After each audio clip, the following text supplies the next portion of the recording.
A Igreja tem de glorificar a Cristo, seu consultor. Parte 01, dia 16 de abril de 2025. Ele edificará o templo do Senhor e levará a glória.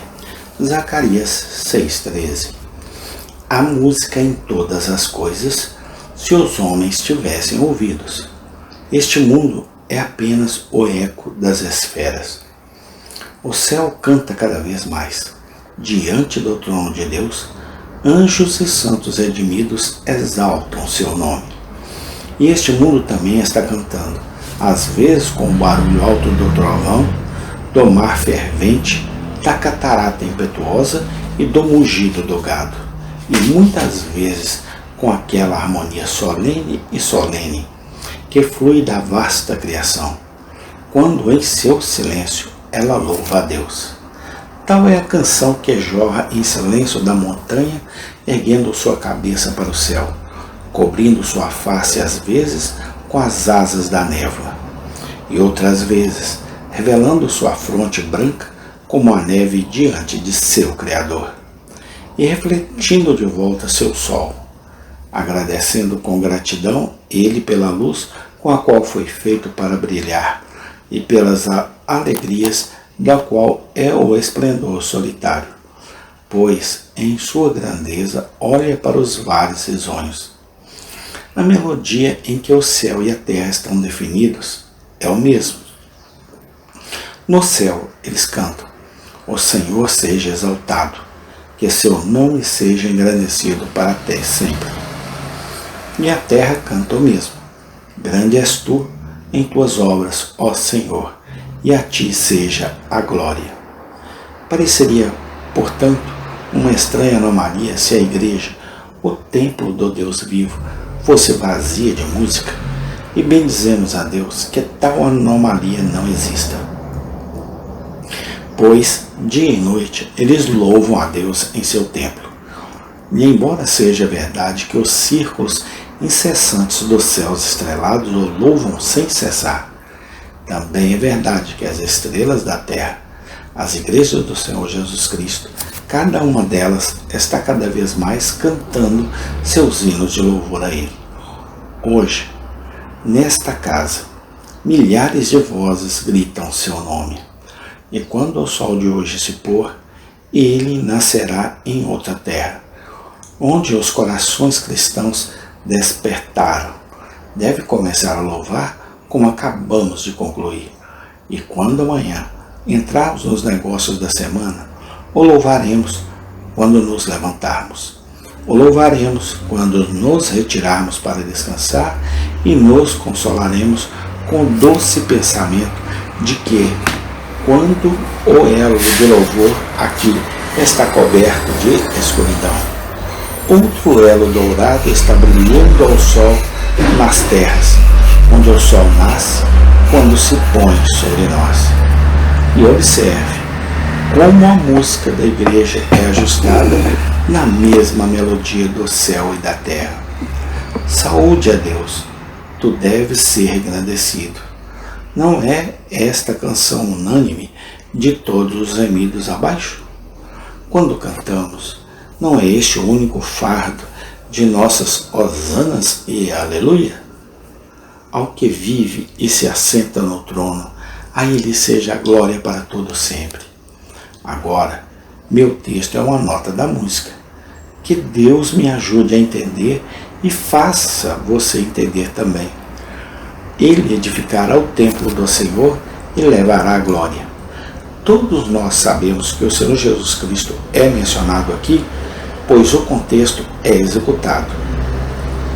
Eis o homem cujo nome é Renovo, cujo título é sempre aplicado ao Messias, Jesus Cristo de Nazaré. Ele cresceu fora do seu lugar e edificará o templo do Senhor. Sim, ele edificará o templo do Senhor e levará a glória e assentar-se-á e reinará no seu trono. E ele será um sacerdote sobre o seu trono, e o conselho de paz haverá entre ambos. Agora, vamos observar hoje, em primeiro lugar, o templo, que é a Igreja de Cristo, notaremos a seguir seu construtor. Ele, isto é, Jesus, construirá o templo. Então vamos parar um momento e fazer uma pausa para admirar sua glória. Ele levará a glória. Em seguida, tentaremos, sob a mão do Espírito Santo, fazer algumas aplicações práticas do assunto. O primeiro ponto é o templo. O templo é a igreja de Deus. E aqui, deixe-me começar apenas observando que quando uso o termo igreja de Deus, o uso em um sentido muito diferente daquele em que às vezes é entendido. É comum entre muitas pessoas da igreja do Brasil usar o termo igreja como especialmente aplicável aos bispos, arquidiáconos, reitores parocos e assim por diante. Disse que estes são a igreja e o jovem que se torna pastor disse que qualquer congregação entra na igreja. Agora eu acredito que tal uso do termo não é bíblico. Eu nunca, por um momento, concederia a qualquer homem que os ministros do Evangelho constituam a igreja. Se você fala do exército, todos os soldados o constituem. Os oficiais, às vezes, podem ser mencionados em primeiro lugar, mas ainda assim, o soldado raso faz parte do exército tanto quanto o oficial mais alto. E assim na Igreja de Deus. Todos os cristãos constituem a igreja. Qualquer companhia de homens cristãos reunidos em santos laços de comunhão com o propósito de receber as ordenanças de Deus e pregar o que consideram ser as verdades de Deus. É uma igreja. E todas essas igrejas reunidas em uma, de fato, todos os verdadeiros crentes em Cristo, espalhados pelo mundo, constituem a única e verdadeira Igreja Apostólica Universal, construída sobre uma rocha, contra a qual as portas do inferno não prevalecerão. Não imagine, portanto, quando falo em qualquer momento da Igreja, que me refiro a qualquer arcebispo, ao bispo de Londres ou mesmo de São Paulo, e a cerca de 20 outros dignatários e a toda a hoste de ministros. Não, nem quando falo da igreja me refiro aos diáconos, os presbíteros e pastores da denominação batista, presbiteriana ou assembleiana ou qualquer outra igreja.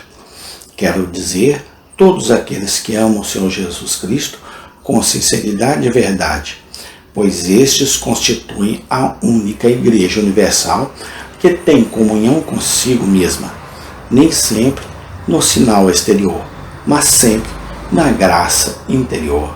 Amém. Tem continuação. Obrigado, Senhor Jesus Cristo, por tua graça e misericórdia. Senhor, abençoe este estudo que estaremos começando a partir de hoje. Graças te damos por tudo, hoje e sempre eternamente. Amém e amém.